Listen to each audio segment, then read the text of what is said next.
Dahil sabi nga ni Presidente Duterte, yun ang unang teorya niya, na hindi nyo pinablish, nakarang administrasyon niya, dating Pangulong Pinoy, yung Rome Statute. At sa ating batas, pag hindi mo yan pinablish sa official gazette, ay walang enforceability yan, hindi ma-enforce, walang alagayan.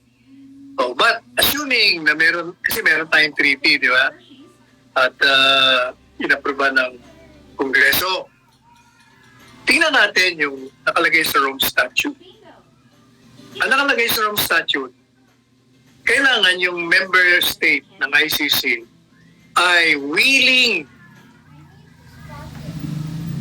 Hindi, unahin natin yung unable to prosecute. Ibig sabihin, walang kakayahan kasi bagsak ang sistema legal. But kung hindi bagsak, pero unwilling to prosecute, able but unwilling, pwede kami pumasok. Kasi yung dalawang bagay na yun, pwede silang pumasok. So nung nag-file ng kaso against the former president, ang unang ginawa ng ICC, nag-conduct sila ng preliminary examination to determine whether or not the country member, Philippines, is number one, able to prosecute. If unable to prosecute, if able to prosecute pero unwilling, papasok sila. Kasi meron kasing pagkakataon na habang malakas ang legal system mo, ayaw mong i-prosecute kasi ikaw mismo, baka ikaw ang presidente ng bansa, hindi mo i-prosecute sarili mo. Kaya sila papasok. So after determining preliminarily the jurisdiction, kung pasok sila dun sa dalawang conditions, then they will start a preliminary investigation. Kaya hindi ba kinikwento ko sa inyo, nung pumasok yung ICC, nag-meeting kami ng 7 abogado.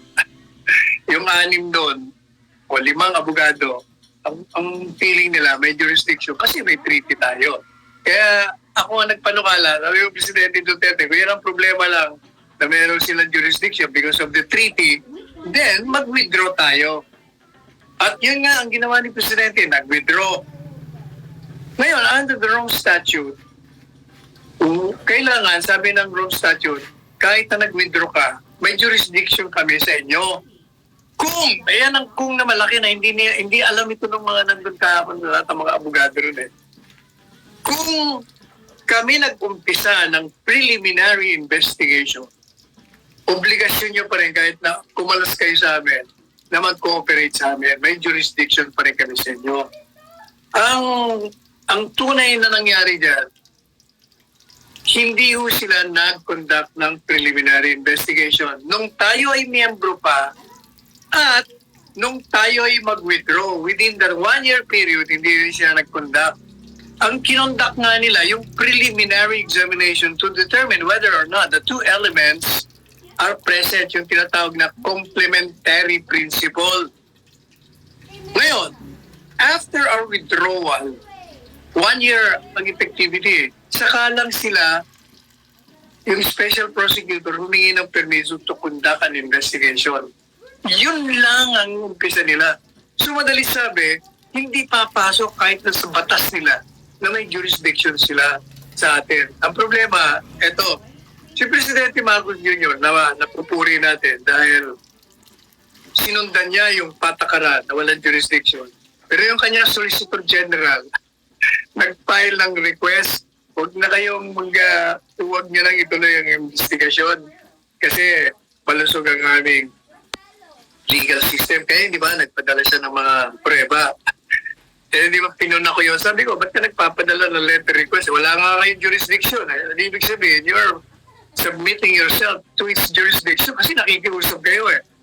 Pero, tinuloy nila, na-deny. So what they did, Solgen, si Maynard Guevara, nag-file ng motion for reconsideration. So, criticize ko na naman dito sa programa natin. Mali na naman yung ginagawa nyo. Wala kang jurisdiction, nagpa-file kayo ng kung ano-ano. Denied na naman, as we anticipated. Si Presidente Marcos Jr., nagsabi na siya na wala kayong jurisdiction sa amin. So we will not cooperate with you in any form or any manner. Pero itong soldier niya, makulit din, hindi sinusunod yung kanyang principal, nag-file na naman ng appeal.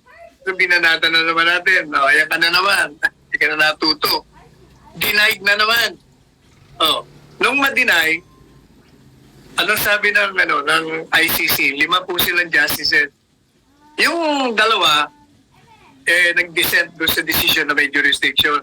Pero bago ko nag-decision, sinabi ko na, alam nyo, yung ginagawa ng mga soldier na yan, sigurado sasabihin ng ICC, may jurisdiction kami kasi you waive it dahil walang kaming jurisdiction pero pumapasok kayo ng kung ano-anong pleadings na pinapile nyo. True enough, yung decision ng tatlo, among others, sinabi niya yun. Akala ko ba wala kami jurisdiction? But you've been filing pleadings. So that means you have waived your jurisdiction. And doble, may jurisdiction kami. So, madalit sabi, kahit saan mo tingnan, sa teorya ni Presidente Marcos Jr. at sa teorya ko, wala talaga silang jurisdiction. Kaya, hindi totoo yung sinasabi na si Presidente Duterte daw ay willing na pumunta ron. Alam nyo, may style ni Presidente, hyperbole lang yun, hyperbolic lang yung mga... Kasi yung bandang huli, sinasabi niya na wala kayong jurisdiction sa akin. Gusto niyo ko litisin, magdemanda kayo rito sa aking bansa. Pilipino ang huhusga sa akin, Pilipino ang lilitis. So that's one, ha? Yun. Isa yun sa mga sinasabing umamin at willing siya, hindi yun. Pangalawa, yung reward. Umamin daw. Hindi yung totoo yun. Ang sinasabi ni Presidente Duterte, yung operational funds ng isang police operation, meron o kasing kailangan popondohan niya yun. So, halimbawa, concrete example natin. Kung isang police operation ay kailangan ng 500,000